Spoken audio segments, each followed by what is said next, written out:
Hello વિદ્યાર્થી મિત્રો, એજ્યુકટેકનો ચેનલમાં આપનું સ્વાગત છે।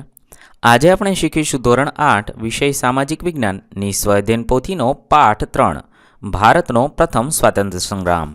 પાઠ 3ના સ્વાધ્યાયન પોથીના તમામ પ્રશ્નોના જવાબની અહીં આપણે સમજ મેળવીશું। આ વિડીયોનો હેતુ વિદ્યાર્થીઓ માત્ર સરળતાથી સમજીને લખી શકે તે માટેનો છે। તેથી વિદ્યાર્થી મિત્રો, દરેક પ્રશ્નોના જવાબ વિડીયોમાંથી જોઈને લખવાને બદલે તમારા વિચારો મુજબ જવાબ લખવા પણ જરૂરી છે। તો ચાલો શીખીએ ધોરણ 8 વિષય સામાજિક વિજ્ઞાનની સ્વાધ્યાયન પોથીનો પાઠ 3 ભારતનો પ્રથમ સ્વાતંત્ર્ય સંગ્રામ।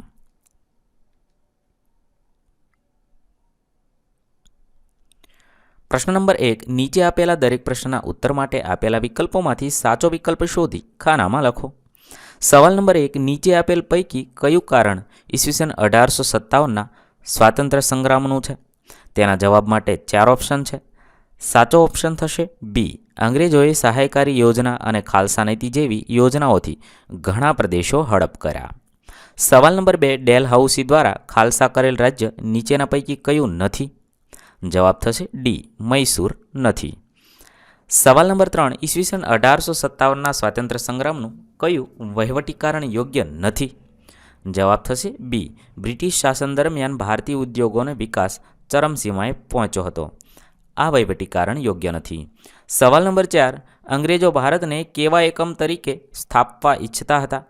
જવાબમાં લખીશું ડી, એ અને બી બંને, એટલે કે કાચા માલના સંસ્થાન તરીકે અને તૈયાર માલના બજાર તરીકે સ્થાપવા ઈચ્છતા હતા। સવાલ નંબર 5, બ્રિટિશ હિન્દ લશ્કરમાં ભારતીય સૈનિકોને શાનો પ્રતિબંધ ફરમાવવામાં આવ્યો હતો? તેના જવાબ માટે 4 ઓપ્શન છે। સાચો જવાબ થશે ડી, ઉપરોક્ત તમામ, એટલે કે પાઘડી પહેરવાનો, તિલક કરવાનો, દાઢી રાખવાનો પ્રતિબંધ ફરમાવવામાં આવ્યો હતો। સવાલ નંબર 6, ઈસવીસન 1857ના સ્વાતંત્ર્ય સંગ્રામનું તાત્કાલિક કારણ કયું હતું? તેનો જવાબ થશે એ, ચરબીવાળા કારતૂસ એ તાત્કાલિક કારણ હતું। સવાલ નંબર 7, ઈસવીસન 1857ના સ્વાતંત્ર્ય સંગ્રામની શરૂઆત ક્યાંથી થઈ? જવાબ થશે સી, મેરઠથી થઈ હતી। સવાલ નંબર 8, કાનપુરમાં સ્વાતંત્ર્ય સંગ્રામનું નેતૃત્વ કોણે સંભાળ્યું હતું? જવાબ થશે એ, નાના સાહેબ પેશવાએ સંભાળ્યું હતું। સવાલ નંબર 9, ગુજરાતમાં ઈસવીસન 1857ના સ્વાતંત્ર્ય સંગ્રામનું નેતૃત્વ કોણે સંભાળ્યું હતું? જવાબ થશે બી, ગરબડદાસ મુખીએ સ્વીકાર્યું હતું। સવાલ નંબર 10, એનફિલ્ડ રાઇફલમાં કયા બે પ્રાણીઓની ચરબી લગાડી હોવાની સૈનિકોને શંકા હતી? જવાબ થશે સી, ગાય અને ડુક્કર। સવાલ નંબર 11, એનફિલ્ડ રાઇફલ સંદર્ભે નીચેના પૈકી કયું વિધાન સુસંગત નથી? જવાબ થશે ડી, એનફિલ્ડ રાઇફલનો વિરોધ માત્ર હિન્દુ સૈનિકોએ કર્યો હતો। આ વિધાન સુસંગત નથી। સવાલ નંબર 12, ઈસવીસન 1857ના સ્વાતંત્ર્ય સંગ્રામમાં જોડાયેલા શહેરોને ઉત્તરથી દક્ષિણ દિશામાં ક્રમિક રીતે ગોઠવવાના છે। અહીં કેટલાક શહેરોના નામ આપેલા છે। સાચો ક્રમ થશે બી, દિલ્હી, ઝાંસી, આગ્રા અને કોલ્હાપુર। ત્યારબાદ સવાલ નંબર 13, 1857ના સ્વાતંત્ર્ય સંગ્રામમાં સ્થળ અને નેતાનું નીચે આપેલ કયું જોડકું ખોટું છે? જવાબ થશે ડી, ઇન્દોર બહાદુર ખાન એ જોડકું ખોટું છે। સવાલ નંબર 14, 1857ના સ્વાતંત્ર્ય સંગ્રામ નિષ્ફળ જવાના કારણો પૈકી નીચેના પૈકી કયું કારણ જવાબદાર નથી? જવાબ થશે ડી, ગુજરાતી અને બંગાળીઓ અંગ્રેજોના પક્ષે લડ્યા હતા। આ કારણ જવાબદાર નથી। પ્રશ્ન નંબર 2 એ નીચેના વિધાનોની ખાલી જગ્યા પૂરો। સવાલ નંબર 1, વેલેસ્લીએ દેશી રજવાડાઓને ખાલી જગ્યા યોજના સ્વીકારવાની ફરજ પાડી। સહાયકારી યોજના। 2, ડેલહાઉસીએ નાના સાહેબ પેશવા અને અન્ય રાજ્યોને અપાતા ખાલી જગ્યા બંધ કરી દીધા। પેન્શન બંધ કરી દીધા। 3, અંગ્રેજોની અન્યાયી જકાત નીતિને કારણે ભારતનો ખાલી જગ્યા વર્ગ બરબાદ થઈ ગયો, ખેડૂત વર્ગ બરબાદ થઈ ગયો। 4, ભારતીય સૈનિક ખાલી જગ્યાથી વધારે ઊંચો હોદ્દો મેળવી શકતો નથી, સુબેદારથી વધારે ઊંચો હોદ્દો મેળવી શકતો ન હતો। 5, 1857ના સંગ્રામને ભારતનો પ્રથમ સ્વાતંત્ર્ય સંગ્રામ ખાલી જગ્યાએ કહ્યો હતો? સાવરકરે કહ્યો હતો। અહીંયા ટાઈપિંગ મિસ્ટેક છે, સાવરકરે એમ લખવું। પ્રશ્ન નંબર 2 બી, મને ઓળખો હું કોણ છું? 1, મેં ભારતમાં ખાલસા નીતિ અમલમાં મૂકી। જવાબ થશે ડેલહાઉસી। 2, હું 1857ના સ્વાતંત્ર્ય સંગ્રામનો પ્રથમ શહીદ છું। જવાબ થશે મંગલ પાંડે। 3, હું 1857ના સ્વાતંત્ર્ય સંગ્રામનું મુખ્ય કેન્દ્ર છું, તો દિલ્હી।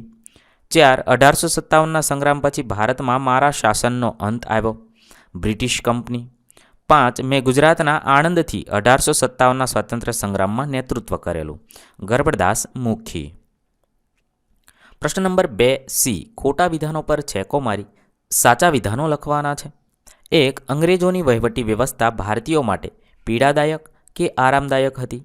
તો પીડાદાયક હતી, તેથી આરામદાયક પર લીટી કરી છું. 2. અનાજની અછતને લીધે લાખો અંગ્રેજો કે ભારતીયો દુષ્કાળના ખપ્પરમાં હોમાઈ ગયા? તો ભારતીયો હોમાયા હતા, તેથી અંગ્રેજો પર લીટી કરીશું. 3. અંગ્રેજો ભારતીયો સાથે કોઈ આર્થિક કે સામાજિક વ્યવહાર રાખતા ન હતા? તેથી આર્થિક પર લીટી કરીશું. 4. 1857ના ક્રાંતિકારીઓએ ભારતના શહેનશાહ તરીકે વાજિદ અલી શાહ કે બહાદુર શાહ જફરને જાહેર કર્યા? તો બહાદુર શાહ જફરને જાહેર કર્યા હતા, તેથી વાજિદ અલી શાહ પર લીટી કરીશું. 5. ભારતીય સૈનિકોએ દરિયાપાર કે રણપ્રદેશ જવાની બાંહેધરી આપવી પડતી હતી? તો દરિયાપાર જવાની બાંહેધરી આપવી પડતી હતી, તેથી રણપ્રદેશ પર લીટી કરીશું. ત્યારબાદ પ્રશ્ન નંબર 3A. નીચે આપેલ પ્રશ્નોના 1-2 વાક્યમાં જવાબ લખો. સવાલ નંબર 1. અંગ્રેજો કઈ કઈ યુરોપિયન પ્રજાને હરાવીને ભારતમાં સર્વોપરી બન્યા હતા? અંગ્રેજો પોર્ટુગીઝો, ડચ, ડેનિશ પ્રજા, ફ્રેન્ચો વગેરે યુરોપિયન પ્રજાને હરાવીને ભારતમાં સર્વોપરી બન્યા હતા. સવાલ નંબર 2. ભારતના ખેડૂતો કયા કયા ખેત ઉત્પાદનો ફરજિયાત કરે એવી નીતિ અંગ્રેજોએ બનાવી? ભારતના ખેડૂતો કપાસ, ગળી, રેશમ વગેરે જેવા ઉત્પાદનો ફરજિયાત કરે એવી નીતિ અંગ્રેજોએ બનાવી હતી. સવાલ નંબર 3. ઈસવીસન 1857ના સ્વાતંત્ર્ય સંગ્રામમાં કોણે કોણે ભાગ લીધો હતો? બેગમ હઝરત મહલ, ઝાંસીની રાણી લક્ષ્મીબાઈ, જાગીરદાર કુંવરસિંહ, નાના સાહેબ પેશવા, તાત્યા ટોપે, બહાદુર શાહ ઝફર, મુળુ માણેક વગેરેએ ભાગ લીધો હતો. સવાલ નંબર 4. બ્રિટિશ સેનામાં એનફિલ્ડ રાઇફલ પહેલાં કઈ રાઇફલનો ઉપયોગ થતો હતો? બ્રિટિશ સેનામાં એનફિલ્ડ રાઇફલ પહેલાં બ્રાઉન બેઝ રાઇફલનો ઉપયોગ થતો હતો. સવાલ નંબર 5. હિન્દુ અને મુસ્લિમ સૈનિકોએ એનફિલ્ડ રાઇફલનો ઉપયોગ કરવાનો શા માટે ઇનકાર કર્યો? હિન્દુ અને મુસ્લિમ સૈનિકોએ એનફિલ્ડ રાઇફલનો ઉપયોગ કરવાનો ઇનકાર કર્યો કારણ કે તેમાં ગાય અને ડુક્કરની ચરબીનો ઉપયોગ થતો હતો. સવાલ નંબર 6. મંગલ પાંડેની ધરપકડ કરવાનો આદેશ કોણે આપ્યો? મંગલ પાંડેની ધરપકડ કરવાનો આદેશ મેજર હ્યુસને આપ્યો હતો. સવાલ નંબર 7. ઝાંસીની રાણી લક્ષ્મીબાઈએ કયા સ્થળોએ સંગ્રામનું નેતૃત્વ કર્યું હતું? ઝાંસીની રાણી લક્ષ્મીબાઈએ કાલપી અને ગ્વાલિયર જેવા સ્થળોએ સંગ્રામનું નેતૃત્વ કર્યું હતું. સવાલ નંબર 8. ઇંગ્લેન્ડના રાજપુરુષ ડિઝરાયેલી 1857ના સંગ્રામને શું માને છે? ઇંગ્લેન્ડના રાજપુરુષ ડિઝરાયેલી 1857ના સંગ્રામને રાજકીય અને ધાર્મિક બળવો માને છે. સવાલ નંબર 9. 1857નો સ્વાતંત્ર્ય સંગ્રામ ગુજરાતમાં ક્યાં ક્યાં ફેલાયો હતો? 1857નો સ્વાતંત્ર્ય સંગ્રામ ગુજરાતમાં અમદાવાદ, લુણાવાડા, પાટણ, આણંદ, દ્વારકા, ઓખા, બીજાપુર, ખેરાલુ અને સાબરકાંઠા સુધી ફેલાયો હતો. સવાલ નંબર 10. 1857નો સ્વાતંત્ર્ય સંગ્રામમાં કોણ કોણ નિષ્ક્રિય રહ્યા હતા?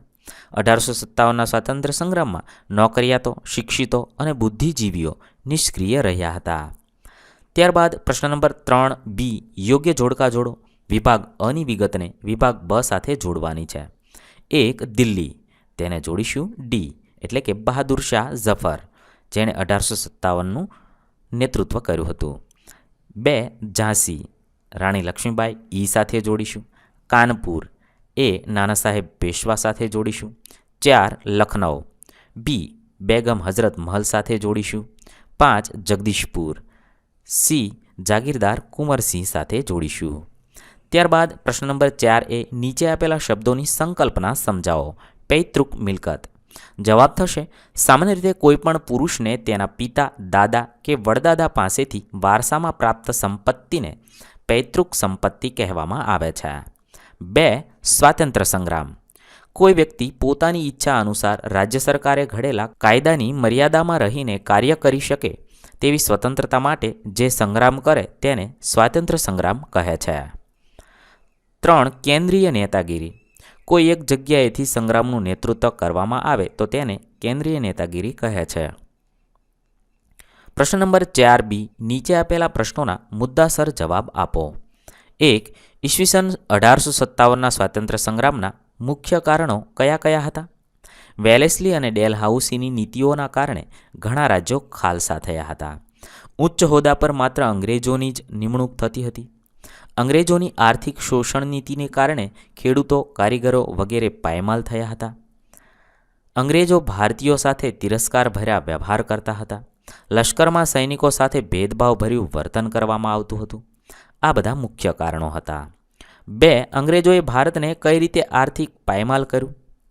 અંગ્રેજો ભારતને કાચા માલનું સંસ્થાન અને તૈયાર માલનું બજાર બનાવવા માગતા હતા. કપાસ, ગળી, રેશમ જેવા પાકોનું ખેડૂત પાસે ફરજિયાત ઉત્પાદન કરાવવામાં આવતું હતું. સામે પક્ષે અનાજ અને કઠોળનું ઉત્પાદન ઘટે તેવી પરિસ્થિતિનું નિર્માણ થયું. અંગ્રેજોની અન્યાયી જકાત નીતિને કારણે ખેડૂત વર્ગ બરબાદ થઈ ગયો. ભારતના હુન્નર ઉદ્યોગો, ગ્રામ ઉદ્યોગો, હસ્તકલાના કારીગરોએ બધું જ નાશ પામ્યું હતું. સવાલ નંબર 3. બ્રિટિશ સેનામાં ભારતીયો સાથે કેવા ભેદભાવો રાખવામાં આવતા હતા? તેના જવાબમાં લખીશું, બ્રિટિશ સેનામાં ભારતીય સૈનિકોના પગાર ભથ્થા અને સગવડ અત્યંત નિમ્ન કોટીના હતા. કોઈ પણ ભારતીય સૈનિક સુબેદારથી વધારે ઉચ્ચ હોદ્દો મેળવી શકતો નહીં. અંગ્રેજો ભારતીય સૈનિકો સાથે કોઈ વ્યવહાર કરતા નહીં. સૈનિકોને પાઘડી બાંધવા, તિલક કરવા અને દાઢી રાખવા પર પ્રતિબંધ હતો. ભારતીય સૈનિકોને તેમની ધાર્મિક ભાવના વિરુદ્ધ દરિયાપાર જવાની ફરજ પાડવામાં આવતી હતી. સવાલ નંબર 4. ઈસવીસન 1857ના સ્વાતંત્ર્ય સંગ્રામની શરૂઆતની રૂપરેખા ચર્ચા કરો. જાન્યુઆરી 1857માં બંગાળમાં રહેલા ભારતીય સૈનિકોમાં એવી અફવા ફેલાઈ કે આ કારતૂસ પર ગાય અને ડુક્કરની ચરબીનો ઉપયોગ કરવામાં આવ્યો છે. આ કારતૂસની કેપને દાંત વડે તોડવી પડતી. ગાય હિન્દુઓ માટે પવિત્ર હતી અને ડુક્કરનું માંસ મુસ્લિમો માટે વર્જ છે. આથી સૈનિકોને ધર્મભ્રષ્ટ થવાની લાગણી થઈ. સિપાહીઓએ આ કારતૂસ વાપરવાનો ઇનકાર કર્યો અને સંગ્રામની શરૂઆત થઈ. સવાલ નંબર 5. 1857ના સ્વાતંત્ર્ય સંગ્રામની નિષ્ફળતાના કારણો લખો. કેન્દ્રીય નેતાગીરીનો અભાવ હતો. અંગ્રેજોની લશ્કરી તાકાત વધારે હતી. મોટાભાગના રાજાઓ આ સંગ્રામથી અલિપ્ત રહ્યા હતા. ભારતના ઘણા શાસકોએ અંગ્રેજોને સહકાર આપ્યો હતો. શીખો અને ગુરખાઓ અંગ્રેજોના પક્ષે લડ્યા હતા. આવા બધા કારણો હતા. પ્રશ્ન નંબર 5. ટૂંક નોંધ લખો. 1. ઈસવીસન 1857ના સ્વાતંત્ર્ય સંગ્રામના સામાજિક અને ધાર્મિક કારણો. ખ્રિસ્તી પાદરીઓ હિન્દુઓ અને મુસલમાનોને ખ્રિસ્તી ધર્મમાં વટલાવવાના ખૂબ પ્રયત્ન કર્યા હતા, જેથી લોકોને ધર્મભ્રષ્ટ કરવાની શંકા વધારે દ્રઢ બની. અંગ્રેજો ભારતીયો સાથે તિરસ્કારભર્યો વ્યવહાર કરતા હતા. તેઓ માનતા હતા કે ભારતીયો ગંદા, રોગિષ્ટ અને નિમ્ન કોટીના છે. ગોરા લોકો તેમના પર શાસન કરવા માટે જ ભારત આવ્યા છે. તેઓ ભારતીય સાથે કોઈ સામાજિક વ્યવહાર કરતા નહીં. અંગ્રેજોના રહેઠાણો પર હિન્દુઓના રહેઠાણોથી દૂર હતા. આવા ધાર્મિક અને સામાજિક ભેદભાવને કારણે ભારતના લોકોમાં અંગ્રેજો પ્રત્યે ભારે અસંતોષ, રોષ અને ધિક્કાર જાગ્યા હતા. સવાલ નંબર 2. ઈસવીસન 1857ના સ્વાતંત્ર્ય સંગ્રામના વહીવટી કારણો લખો. અંગ્રેજોએ વહીવટના બધા જ ઉચ્ચ હોદ્દાઓ પર અંગ્રેજોની નિયુક્તિ કરી હતી. ભારતીયોની નિમણૂક માત્ર નીચલી કક્ષાના સ્થાનો પર કરવામાં આવતી હતી. ભારતીય કર્મચારીઓ અને અંગ્રેજ કર્મચારીઓ વચ્ચે પગારમાં મોટો તફાવત હતો. આથી ભારતીયોમાં અસંતોષ વધતો ગયો હતો. અંગ્રેજોની વહીવટી વ્યવસ્થા ત્રાસદાયક હતી. અંગ્રેજ સરકારે સામાન્ય અને ગરીબ વર્ગ પર આકરા કરવેરા નાખ્યા હતા. ખેડૂતો પાસેથી મહેસૂલની કડકાઈપૂર્વક ઉઘરાણી કરવામાં આવતી હતી. અંગ્રેજોની અત્યંત ખર્ચાળ ન્યાય પદ્ધતિથી અને પોલીસ તંત્રની નિષ્ક્રિયતાથી લોકોમાં અંગ્રેજો પ્રત્યે ભારે રોષ જન્મો હતો. સવાલ નંબર 3. Enfield rifle. અંગ્રેજ સરકારે સૈનિકો માટે જૂની બ્રાઉન બેઝ રાઇફલની જગ્યાએ નવી એનફિલ્ડ રાઇફલ ઉપયોગમાં લેવાનું નક્કી કર્યું હતું. આ રાઇફલના કારતૂસના ઉપરના ભાગે આવેલી કેપને દાંત વડે તોડવાની હતી. જાન્યુઆરી 1857માં બંગાળમાં રહેલા ભારતીય સૈનિકોમાં એવી અફવા ફેલાઈ કે આ કારતૂસો પર લગાવવામાં આવેલ કેપમાં ગાય અને ડુક્કરની ચરબીનો ઉપયોગ થાય છે. હિન્દુ અને મુસ્લિમ એમ બંને ધર્મના સૈનિકો આ વાતથી અકળાઈ ઉઠ્યા, કારણ કે ગાય હિન્દુઓ માટે પવિત્ર હતી, જ્યારે મુસ્લિમો માટે ડુક્કરનું માંસ વર્જ ગણાતું. હવે તે મોઢામાં મૂકવાનો પ્રસંગ આવે તો તેઓ ધર્મભ્રષ્ટ થાય. સિપાહીઓએ આ કારતૂસો વાપરવાનો ઇનકાર કરી સંગ્રામની શરૂઆત કરી હતી. ત્યારબાદ પ્રવૃત્તિ છે. નીચે આપેલ શબ્દચોરસમાંથી ઈસવીસન 1857ના સ્વાતંત્ર્ય સંગ્રામના નેતાઓ, ભારતના વિભિન્ન સ્થળો અને ગુજરાતના વિભિન્ન સ્થળો શોધીને લખવાના છે. અહીં એક કોષ્ટક આપેલો છે. તેમાં સ્વાતંત્ર્ય સંગ્રામના નેતાઓ, પછી ભારતના સ્વાતંત્ર્ય સંગ્રામના વિભિન્ન સ્થળો, પછી ગુજરાતના સ્વાતંત્ર્ય સંગ્રામના વિભિન્ન સ્થળો શોધવાના છે. તો આપણે નેતાઓના નામ શોધીએ. તેમાં બહાદુર શાહ જફર, મુળુ માણેક, બેગમ હઝરત મહલ, નાના સાહેબ પેશવા, કુંવરસિંહ, તાત્યા ટોપે, બહાદુર ખાન, લક્ષ્મીબાઈ, આ બધા હતા. શહેરોમાં ઝાંસી, અવધ, આગ્રા, દિલ્હી, કાનપુર, બનારસ, આ બધા શહેરો હતા. જ્યારે ગુજરાતના શહેરોમાં ઓખા, દ્વારકા, અમદાવાદ, આણંદ, લુણાવાડા, આ બધા શહેરો હતા. હવે તે આપણે આ બધા કોષ્ટકમાં લખવાનું છે. નેતાઓમાં લખીશું બહાદુર શાહ જફર, મુળુ માણેક, બેગમ હઝરત મહલ, તાત્યા ટોપે, નાના સાહેબ પેશવા, બહાદુર ખાં, લક્ષ્મીબાઈ. વિવિધ સ્થળોની અંદર ભારતના સ્થળોમાં લખીશું અવધ, ઝાંસી, આગ્રા, દિલ્હી, કાનપુર. ગુજરાતના સ્થળોમાં દ્વારકા, આણંદ, અમદાવાદ, લુણાવાડા. આ રીતે તમે સ્વાતંત્ર્ય સંગ્રામના નેતાઓ અને સ્થળોના નામ લખશો. અહીં આપણા પાઠ 3ના પ્રશ્નોના જવાબ પૂર્ણ થાય છે. વિદ્યાર્થી મિત્રો, ધોરણ 8ની સામાજિક વિજ્ઞાનની સ્વઅધ્યયન પોથીના તમામ પ્રશ્નોના જવાબના વિડીયો આપણી ચેનલ પર ઉપલબ્ધ છે, જે તમે પ્લેલિસ્ટમાં જઈને મેળવી શકો છો. પ્લેલિસ્ટની લિંક વિડીયોના ડિસ્ક્રિપ્શનમાં પણ આપેલી છે, અથવા તો ચેનલ પર જઈને પ્લેલિસ્ટમાં જઈને ધોરણ 8 સામાજિક વિજ્ઞાન સર્ચ કરવાથી તમને તે મળી જશે. થેન્ક યુ દોસ્તો. એજ્યુકટેકનો ચેનલ તરફથી વિડીયો નિહાળવા બદલ આપનો આભાર. આવા બીજા વિડીયોઝ નિહાળવા માટે અમારી યુટ્યુબ ચેનલ એજ્યુકટેકનો અત્યારે જ સબસ્ક્રાઇબ કરો. આભાર દોસ્તો.